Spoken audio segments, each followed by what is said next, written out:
Hello, I'm Professor Kate Bird, and this is the Power Shift Decolonising Development. Today, Dr. Nompilo Ndlovu and I are speaking to Rachel Kiddell-Monroe, an activist, lawyer, humanitarian, and founder of SeeChange, an organisation which seeks to impact humanitarian organisations to shift to a more community-centred approach and to decolonise the sector. We talk with Rachel about her CommunityFirst pilot project implemented with MSF, which co-created health strategies with affected communities in several countries, and its community-centred approach in its work with Inuit communities in the Canadian Arctic region, where they have created an open source framework and co-create TB and mental health initiatives with the local communities. Listen on for more.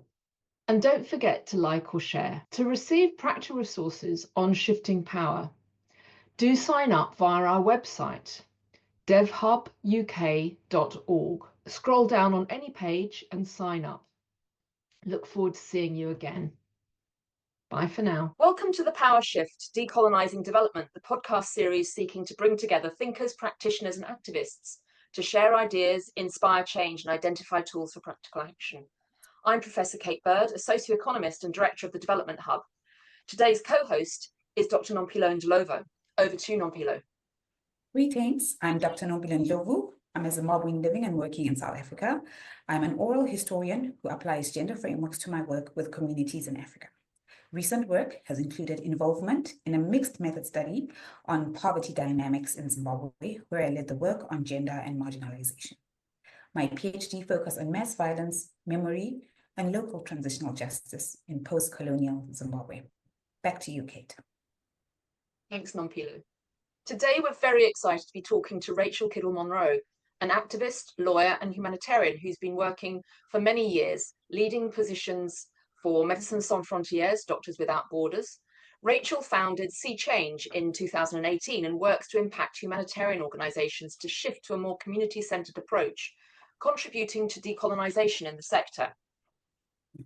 SeeChange and MSF cooperated on a successful CommunityFirst pilot project in which MSF teams with co-created health strategies with affected communities in several countries. SeeChange also uses this community-centred approach in its work with Inuit communities in the Canadian Arctic region, where they support TB and mental health initiatives that are co-created with the community. For more on Rachel and her work, click on the show notes below this episode. And back to you, Nompilo, for our first question. Thank you. Okay, Rachel, can you tell us about your past work in the humanitarian sector and what led you to establish SeeChange? First of all, thanks very much for having me on your podcast. It's really thrilling to be here and to meet you both. I guess I'll start with what led me to establish SeeChange. In one word, I would say disillusion. So to kind of reel that back a little bit, when I started in this work in the early 1990s, there was no such thing as a humanitarian sector. And so I never self-identified as a humanitarian. We were a bunch of volunteers that were helping people who were facing emergencies. It wasn't considered a career. It wasn't a career path. There was no salaries. So, I mean, that has its pros and its cons, but just to make it clear how different it was then than today. Today now, of course, it is a career, it's a profession, it's an industry. And with that, we've brought together lots of structures and hierarchies and policies. And really, when I look back on those 30 odd years, the only thing that I see that's the same is really the principles, the same principles that we had at the beginning, those humanitarian principles, and even some of those today are in grave doubt, especially when we see what's happening in Palestine and so on. So nowadays, I'm tending to call myself more a recovering humanitarian. And it's really this questioning of the system today that led me to found SeeChange. So as you mentioned, I work with MSF in various leadership positions, notably before and after and during the genocide in Rwanda. And I was head of mission, regional humanitarian affairs director in Latin America, and I also worked a lot on access to medicines issues.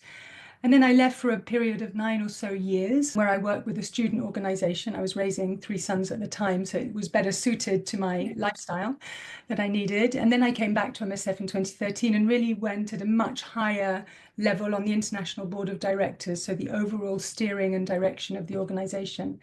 And I mentioned that time period because during that time, I've really witnessed the transformation of this humanitarian system.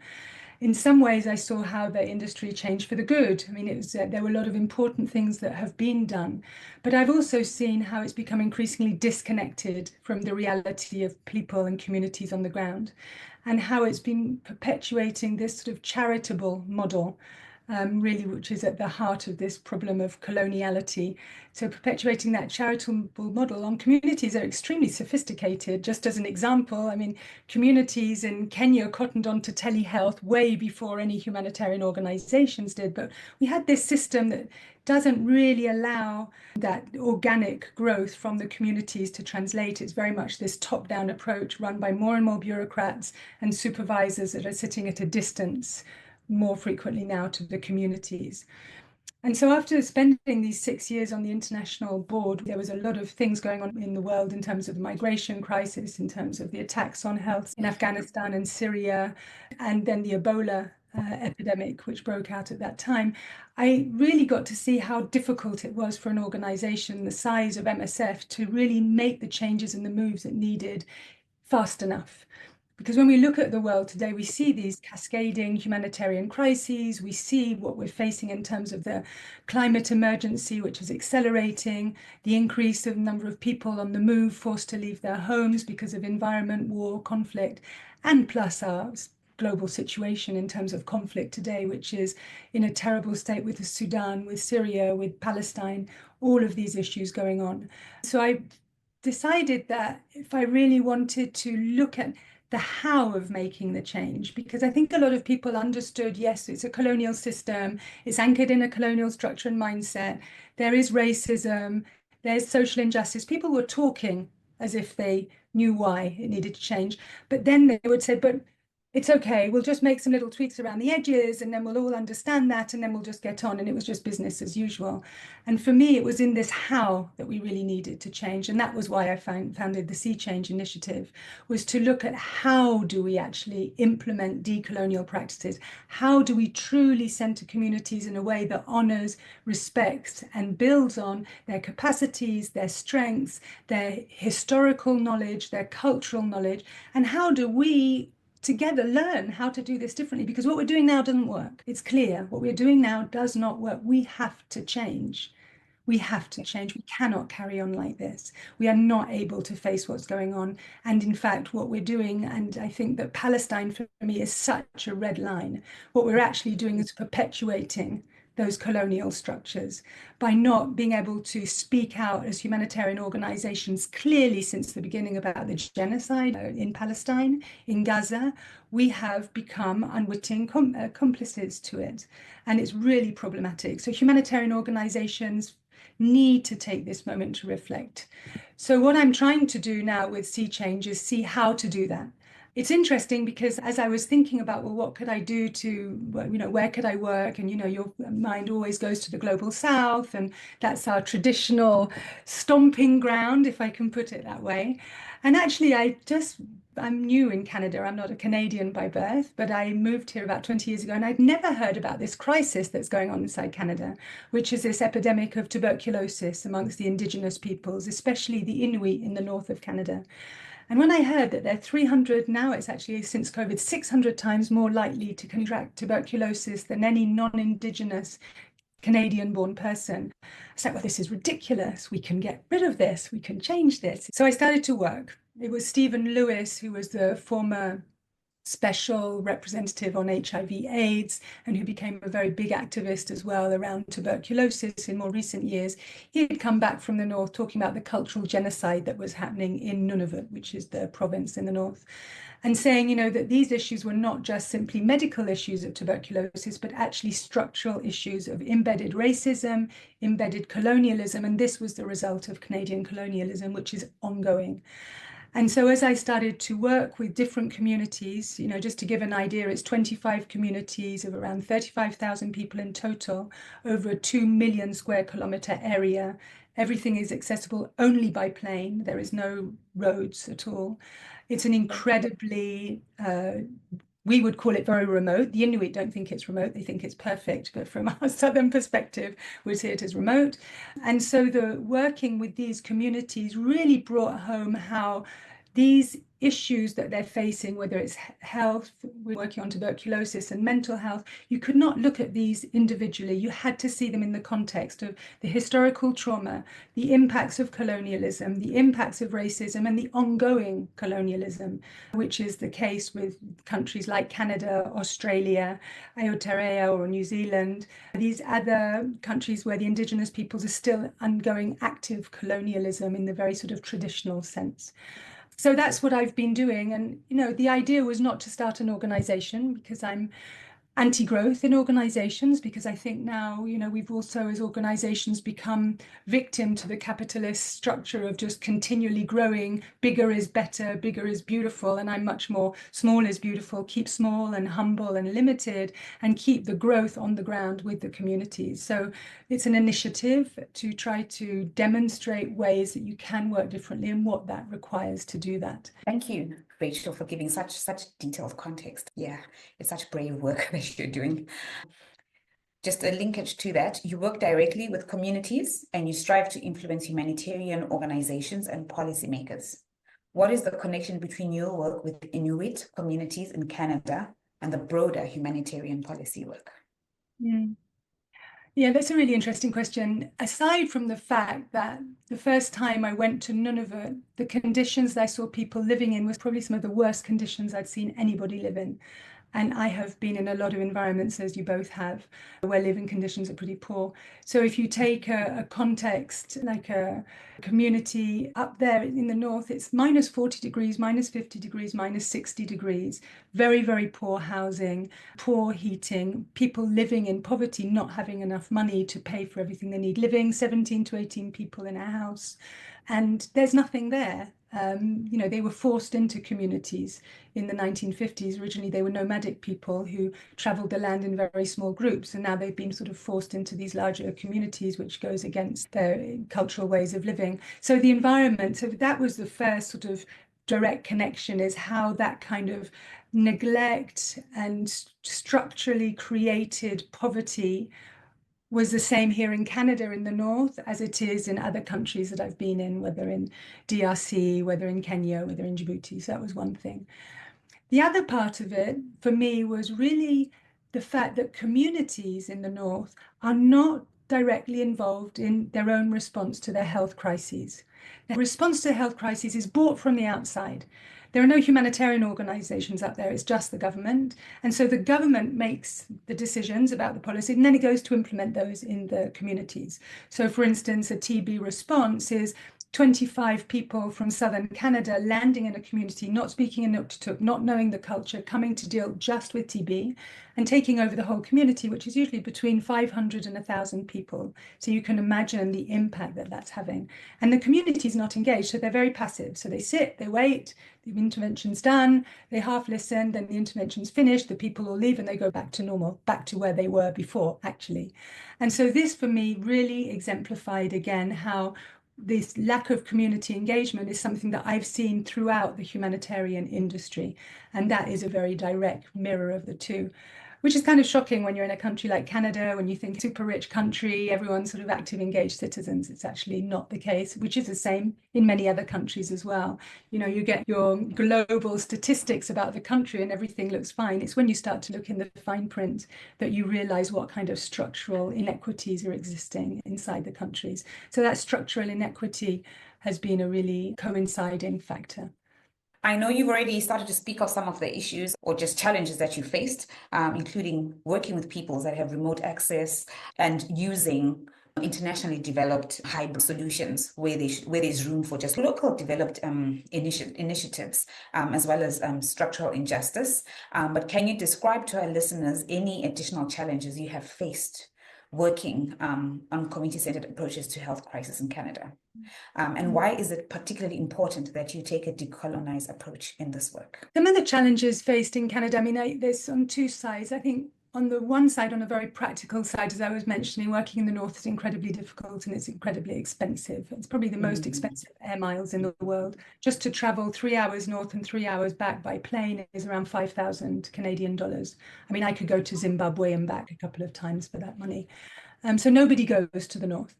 and the remoteness of the communities, etc., makes it very complicated to work. One thing. Secondly, is I think the colonialism is ongoing in Nunavut. So people are under the yoke of colonialism. And so a lot of that colonialism becomes internalized as well. They're in a system which gives out money for everything and keeps everyone at a certain level, but it's not a system that encourages social entrepreneurship and development and all this kind of thing. A lot of their traditional ways of life have been completely destroyed. For instance, Inuit traditionally hunt over vast areas of land, and they use Inuit dogs that pull the sleighs, and they go off with their hunter and they go off for days and come back. Those dogs are essential because they understand the ice, they know where the ice is thin, they know where the animals are, and they lead the hunters to where they need to go.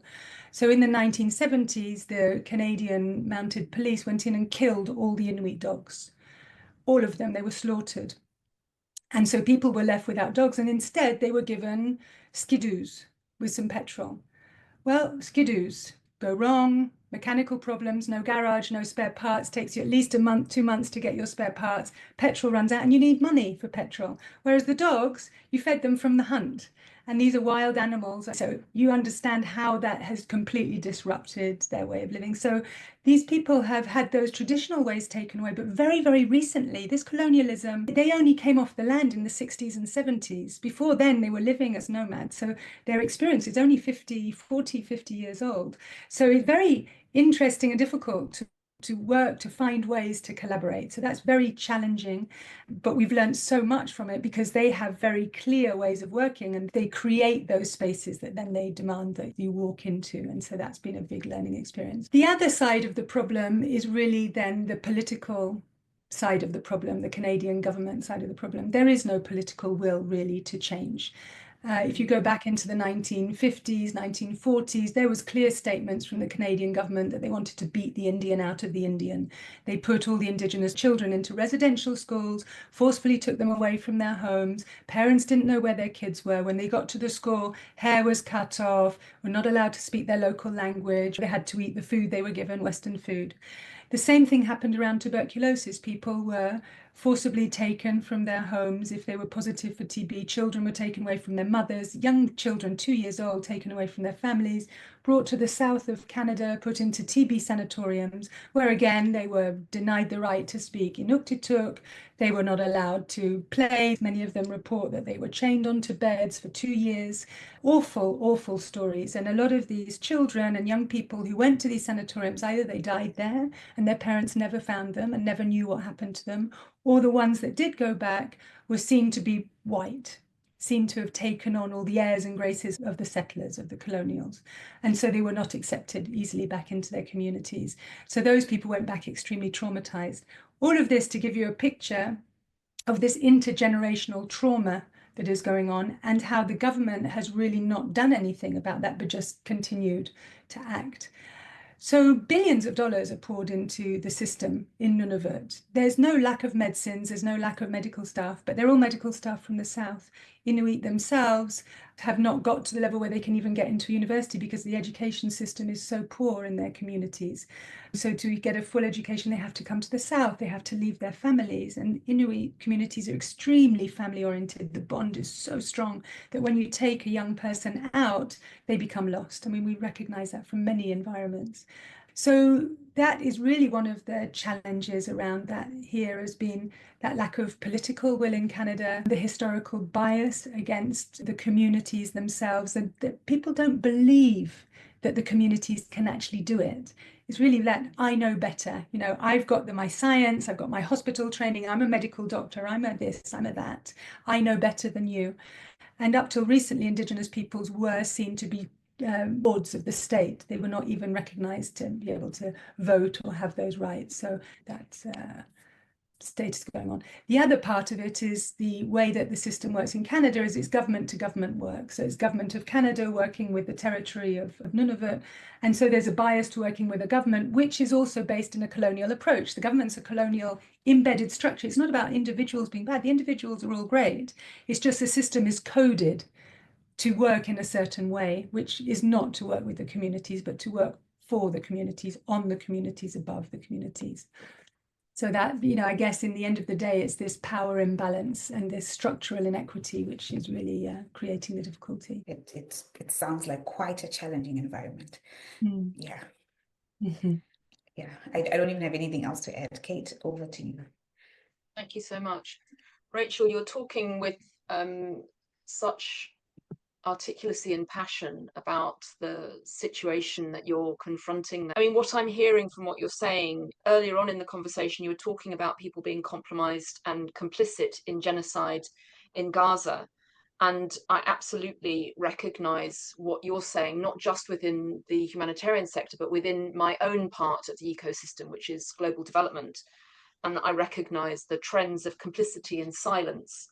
And I've come to think of the global development sector as being a distorted market in which power, positionality, and fear of loss of status and livelihood make all of us complicit, particularly white people from the minority world. And I think we're complicit in letting run the system of structural racism and white supremacy, which underpins coloniality.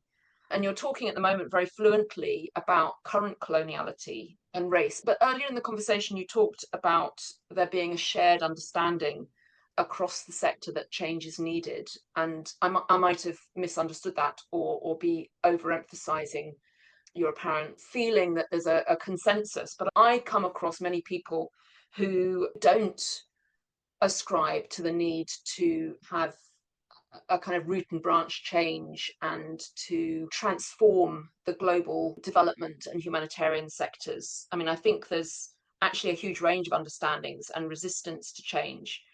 And I'd like to hear your comments on that, but I'm going to link to my next question, which is that in a previous conversation, you told me that getting people to take decolonization seriously and to raise funds for decolonized action is really difficult.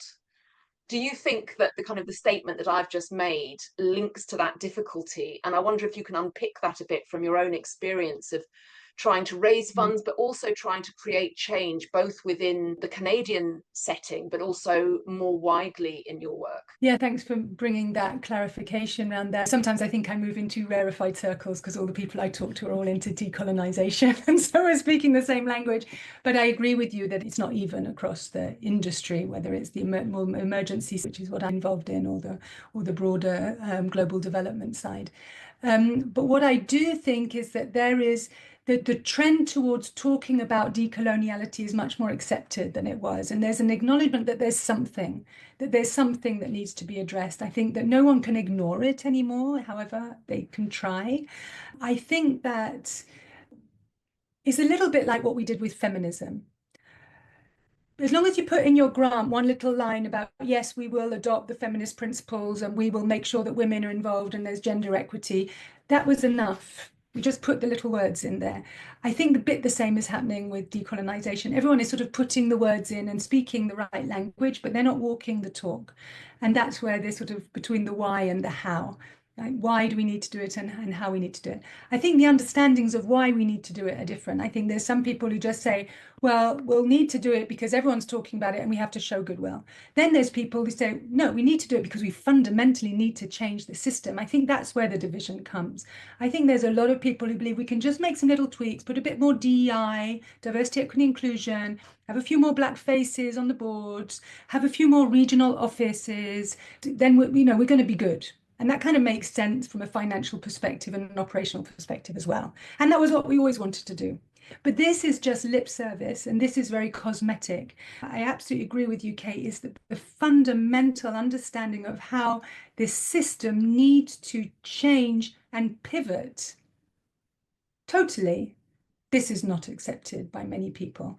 One of the lines that I heard so often was, if it ain't broke, don't fix it. We're doing really well. Our results are really good. Our metrics are great. Why do we need to change? This was something that I heard ad nauseum. So I think there is that sort of conflict. I think we have to be very careful of people who say, well, this is just being politically correct. So if you want me to use those words, I will, but it doesn't actually go really deep down. So why is it very difficult for it to be taken seriously? I think exactly what you said. People do not like change. People like the status quo. They're good where they are. They're getting their salary. They're comfortable in their jobs in Geneva, in London, in Montreal, wherever it is. They're comfortable. They've got families who are dependent on their salary. It goes back to my very original comment that this industry has changed. It didn't used to be a profession or a career. Now it's a profession. I think the word humanitarian professional is an oxymoron. It doesn't go together. Humanitarians, we're all humanitarians. We all care about our neighbours. If my neighbour falls over, my elderly neighbours, I go and help them. That's a humanitarian act. We've completely lost ourselves in this dilution of really what we're doing here. And I think that is a big cause of and a big reason why this decoloniality discussion is so critical. Is because we need to rethink the whole damn thing, because it's got lost. It's got lost. And it is just reproducing and perpetuating everything that we don't want, and everything that when we started in our more idealistic years of saying, I want to do this because I really want people to be able to take care of themselves and be able to survive and get through. This idea of saving lives that is so current in my corner of the complex industry, saving lives, this is done with. This is not about saving lives. This is not about that. I'm going to go somewhere and save, which is what we were thinking in the 90s. We were going there to bring technology and medicines that were going to help to save people's lives. We're in a different world now.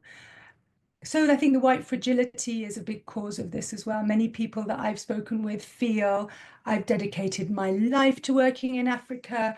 I'm not racist. I've done everything that I can do. I've lived with people. I've lived in the community. I've got down and dirty. Don't call me a racist. So there's very much this fragility that as white people we have. And I know because I've had to deal with that. I'm a white woman with massive privilege, and I was able to do all the things I did because of the color of my skin and because of the background that I'm from. And I recognize that I've been able to do the things that I've done because of that. And it is very difficult and very confronting to say, I'm a racist, I've got privilege, all of these things. It's very, very hard to do. So I get it. I get that it's hard. Doesn't mean we don't do it. We have to do it. And it really challenges this privilege that many of us have, many people looking like me, have in our industry, where we are the ones living in Europe, where the headquarters are and where the power is. And so to really enact or to work on decoloniality, we're basically putting ourselves out of a job, which is what it should be. But no one wants to put themselves out of a job because, as I said, the children are now dependent on the income and the house and the mortgage, and got the big, $35 million office in the middle of Barcelona or middle of Geneva or whatever it is. There is a whole infrastructure around this. I think also one of the things that I've learned from my personal experience is how bad I have been at listening. And when I talk about listening, I don't just mean hearing the words, but hearing what's behind those words. We are not educated like that as part of the settler communities, the colonial history, to really care or worry about what other people say. What matters is what we think and what we say.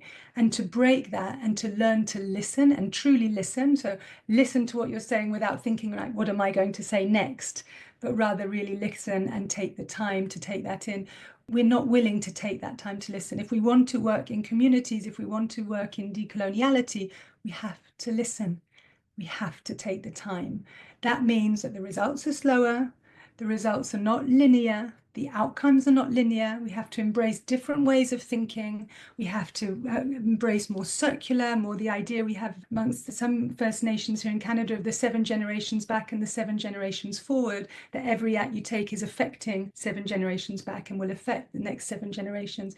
These kind of thinkings, principles like Ubuntu from South Africa, these ways of being, we have to start to absorb them and start to be able to take them on. And I think people find that very difficult to do. So decoloniality is no small feat. This is not a lip service, a set of words. It challenges the entire way that I think as a human being, as a white woman, that my organization thinks, and as a bigger organization, whether it's MSF or CARE, whether it's a university or whether it's a UN institution, it is going right down to the core, challenges completely the way we think. And people, that's a lot of work. And that's where people's patience runs out, especially in the emergency world, Because I hear a lot from people, I love what you're doing, it's great, it's so good for all that kind of like development, chronic, all that kind of work, but it's never going to work in an emergency, you realize that. And I'm like, the emergencies is probably where you need it the most. Because who are the first responders in an emergency? It's not you sitting in Geneva with your emergency crew. It's the communities on the ground that are picking up the pieces. They're the first responders. So yes, you should go there and take the time and understand from them how they want to do it. Thank you. I really like that response. And I think your point about learning to listen properly, rather than listening as we often do as white people for a cue to speak, is a really important point. And I also really liked what you were saying about taking a pause and being patient and learning to benefit from circular learning, so that come from other cultures. And I think historically, the minority world has been really poor at that. And I think we really could benefit, not just from integrating Ubuntu leadership into our professional practices, but much, much else besides. So thank you for that. I hear from our previous conversation that SeeChange has produced and piloted a set of tools. Now, I do love a tool, and I'd like to hear more about your tools, because I think things that are practical, that help us to do stuff, I find very encouraging, because sometimes when we're stuck, knowing that somebody's piloted an approach and they've found it to work can be very encouraging. So can you tell us a little bit about your tools and how you came to develop them and how they work? Yes, I like a good tool as well. And I realize that, you can't go anywhere without some tools, because people need something very physical and concrete to grab onto, to say, okay. Because as we were saying before, a lot of people are talking about community-centered work. You'll see patient-centered approaches, everything there, but the actual how of it is not happening. So we developed 3 tools. So the first tool that we developed was during COVID-19, and it was a pandemic response roadmap. And this was co-created and co-designed with one Inuit community that we were working with. And what happened was, I was sitting here, they just announced the lockdown on March the 13th in Canada. Someone phoned me up from the community and said, Rachel, what do we do? We're terrified. We remember the influenza pandemic of 1919. Our grandparents, great-grandparents died. What is going to happen to us? Are we all going to die? What do we do? And then they received a big, thick document from the government of how to respond to COVID, which was written in English, highly technical, scientific language, just was not a language that they could relate to. So we started to work together, and I said, well, it's quite simple. There are 3 things you need to do. You need to organize, you need to prepare, and then if it comes, you need to respond. Simple as that. And they're like, okay, this is great. And then I said, okay, so what would you do to organize? What would you do to prepare? What would you do to respond? So we started to build it. So we created a roadmap just for that community, which gave them all the things, and it built on all their capacities. Like they knew where all their elders were, and they could use the youth who were healthy to go and deliver food baskets to the elders. They knew how to entertain the children. They knew how to use local radio to keep the houses connected, because you got to remember, this is March, it's like -50 up there and blizzards. And then they knew the houses where there were people who were couch surfing that they needed to deal with. They knew where the issues of drugs were a problem, or alcohol were a problem, or abuse, or all these things. They knew all of that, so they could work out how to rearrange a little bit their community and come together. It was so successful that other communities heard about it. We put it on as an internet version. Other communities throughout Nunavut used it. Importantly, it was in Inuktitut as well as in English. And then in Latin America, MSF got interested in it because, of course, the humanitarian industry responding to crisis was stuck in place, could do absolutely nothing. And everyone had to fend for themselves. And it was a moment, actually, that I'm surprised that we didn't recognize it more, how powerful communities were in responding to COVID without any external support whatsoever. What they needed was information. They needed to understand what it was, and then they needed information on how to protect themselves and their communities. So with MSF, we translated it into French, into Swahili, into Spanish, and started to use it all around the world. So it was open source, anyone could access it. So that was one tool. And I do hold the hope that when the next pandemic arrives, that can be converted again to address whatever that next pandemic is. It's a really interesting resource base of tools, and crowdsourced, with communities putting in their own tools, uploading what they used, how they did it in all the different parts. The second tool that we created is called the CommunityFirst framework, which really built off this idea of, well, how would a truly community-centered process look like in the language of an international NGO? Thinking about a project cycle of an NGO in an emergency. Again, remember, I'm on the emergency side of things, so I'm really focused on that. So we built a 4-step framework that then we piloted and tested with MSF over 2 years and then finalized last summer. So it's got 4 steps, basically connect. So how do you connect with the community? And for me, this is probably the most critical part, because it's really about building and nurturing a trusting relationship with that community so that you can understand the community's own priorities, so they can feel they can really tell you what they're thinking. And we found that in emergencies, we can do that in a very, very short time. It doesn't take 6 years to develop. It can really happen in a few hours, because communities are extremely intelligent people and they know when they've got a crisis and they know when they need to move fast. So if you come in and say, okay, what do you want to do? They're like, we want to do this, this, this, and this. And they know exactly what they need to do. So this was the first part. Then the second part is engaging. So really identifying the people who will form what we call community activators, so that the idea is that the community is activating itself, and looking for the unusual suspects in those, not just the health committee of the community, but what about those adolescents who are not going to school, who should be involved because they're the most vulnerable? You know, all these kind of different people coming in. So we did that in Sierra Leone very successfully with the adolescent girls who were setting up a drop-in center for adolescents to deal with sexual health. And they were really talking, the ones in school received menstrual pads, the ones who weren't in school didn't receive them. So how do we help those girls who were the ones who were most at risk of sexual violence? And I would never have known that. I mean, I just didn't think about the difficulties of buying menstrual pads and so on. So how that affected the programming. The third part is activating, where you actually get to co-design those solutions that mobilize the community's strengths and their assets and address the challenges that the community has identified. And there we have dipped into the world of development, where you have these incredible community-based participatory methodologies developed by people like Paulo Freire, where we all know, and then in research, you're both researchers, you know, you have the community-based participatory action research. So we went and looked at all those incredible systems. We looked at indigenous systems of participatory action, and we kind of honed it down to a few really key participatory methodologies that you could use very quickly and get very fast results with a community and engage them. And so we use things like social mapping, solution trees, maps of the future. And these were things that we've done in Peru, in Sierra Leone, in Venezuela, and in Brazil. And then the final part of that framework is the reflect stage. And for that reflect stage, the idea of it is all of these steps is not really linear. We put it linear, it's a good way to explain it, but they're all interacting and coming in at different moments.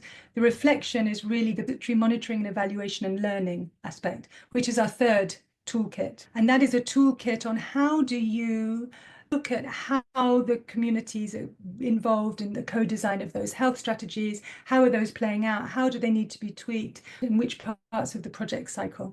So we use those local knowledge and experience to improve the services and programs as we're going along. So it's not just a monitoring evaluation that's done by an external evaluator after 5 years of programs where you could really done this. It's a constant process, and it's the communities evaluating, auto-evaluating, and also evaluating the role of the external support. So we integrate that monitoring and evaluation all through the CommunityFirst framework. And all of those tools are open source. They're available on our website. Anyone can access them. We love to hear how people have used them and whether it's been useful or not. For the moment, the framework has been developed specifically for Médecins Sans Frontières. It was done in collaboration with them. And the idea is that it can be taken and developed and adapted to different organizations. And we really hope that this shows a way of how to actually make those changes inside the projects. And we're seeing really good results. Teams on the ground, especially all the staff from the country, are thrilled because they start to feel that there's spaces and places they can put their voice, their understanding, their historical and cultural knowledge. And at the end of the day, the idea is to improve the outcomes, right? And that we still have to see. But just anecdotally, because also it requires different metrics, it's not just those lovely quantitative metrics that we love so much, but also those qualitative metrics of how does community feel? How do people feel when they go to the health centre? How do they feel? And the anecdotal evidence coming back is that people feel heard and feel listened to and feel hopeful that this could actually help them to address their needs. Thanks, Rachel. I'm very excited about those tools. I'm certainly going to be downloading them myself. You know, I can absolutely see how useful they would be in the work that I do, and working with civil society organisations in various different countries. So definitely going to be looking at those myself. So I've really enjoyed talking to you and hearing about your work. And I'm fascinated to hear about the communities that you work with in Canada, because I'm obviously very ignorant about Canadian communities, because I honestly didn't realise the depths of the challenges that they were facing. And I'm rather stunned and horrified, actually, to hear that I is also have to going say, on. Yeah, sorry, Nompilo. without interjecting you, I'm also like just surprised, you know, because often I think of a southern lens where I think developing Africa, therefore. So it's been intriguing and a learning moment for me to realize just even the work that's being done in places like Canada. So I tend to echo what you're saying, Kate. Back to you. Yeah. I mean, I did know that health outcomes in the United States were worse for people of colour and particularly African Americans, but I hadn't realised that the Inuit communities in Canada were so poorly housed. And actually, the policies that were ongoing today are so deeply colonial in nature. So that's quite an eye-opener for me, because it makes me realise how dynamic and long-lasting and embedded these processes of white supremacy and coloniality are across the world. And I just think it means that people from the minority world, white community, have a lot of thinking, reflecting, and change to engage in.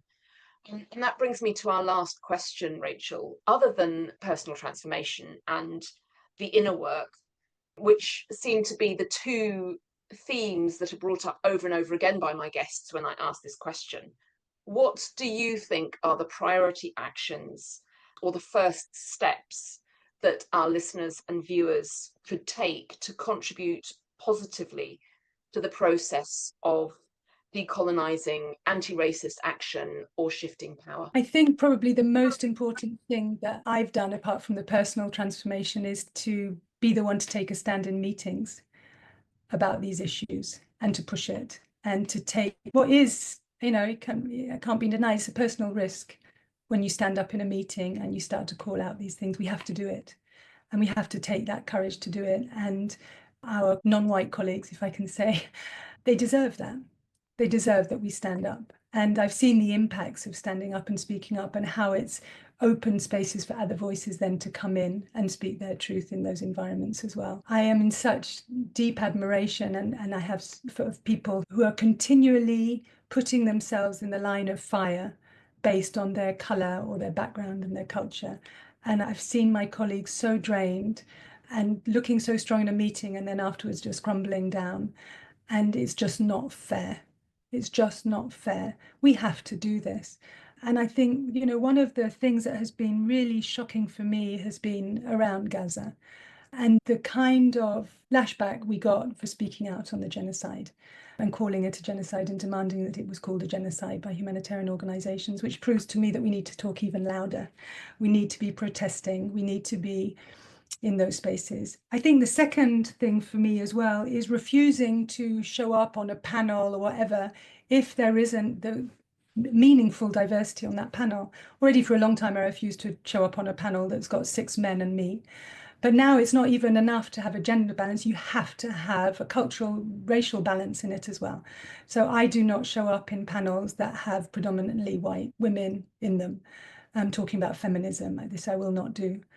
So I think these kind of acts are really important.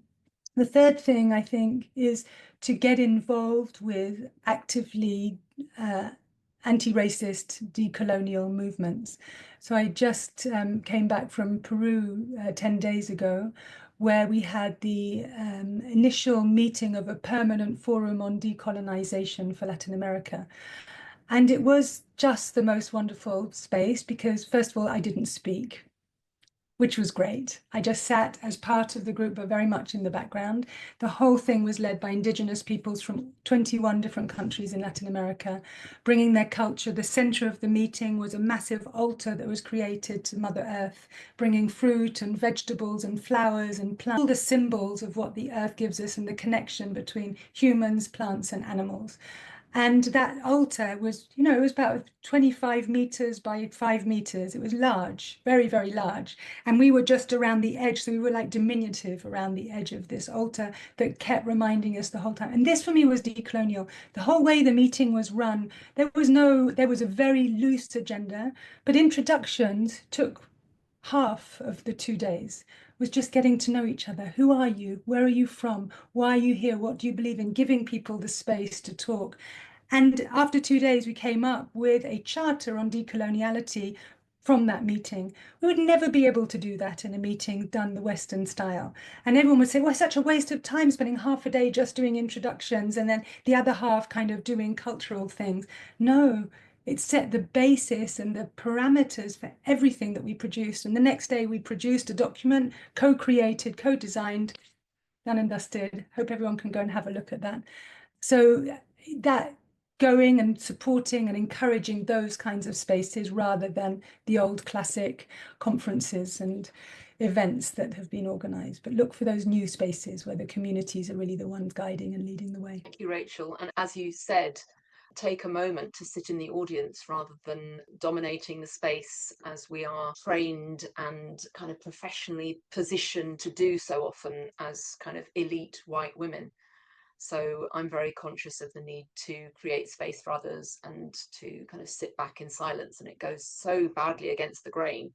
But it's definitely something that I have to learn to do and to practice. And I think where you finished in the conversation there is a really lovely place to finish, because again, you were talking about respecting the cultures of the world and creating space for circular learning and not imposing Western norms and Western culture on a way a meeting should be run, but allowing space for other ways of being, and then seeing how incredibly productive that other way of being is. So I think that's kind of at the heart of the whole thing, isn't it? It's actually stepping off the top of the pyramid and stepping back from the center stage as part of that process as white women. So thank you so much for coming. I know that I'm going to be taking a look at the tools that you recommended. I would strongly recommend all our listeners and viewers to click on the show notes below this episode, find out more about Rachel's work, the tools that she's discussed, and we will be peppering the show notes with lots of links to her work and the comments that she's been making during our conversation today. Thank you again, Rachel. I've found this a very enriching conversation. I'll hand over to Nompilo now for the last farewell. Thank you, Rachel. Thank you for just sharing a little bit more about your context and for just enlightening us about the work that you're doing. And like Kate, I'm so excited just about the practical tools and steps that you shared, because I'm constantly finding a lot of these debates to be theoretical with no real practical steps. So yeah, it's going to be interesting. I'm just trying to start implementing them around my development work as well. Thank you. Great. Thank you so much for having me. It's been a real pleasure to meet you both.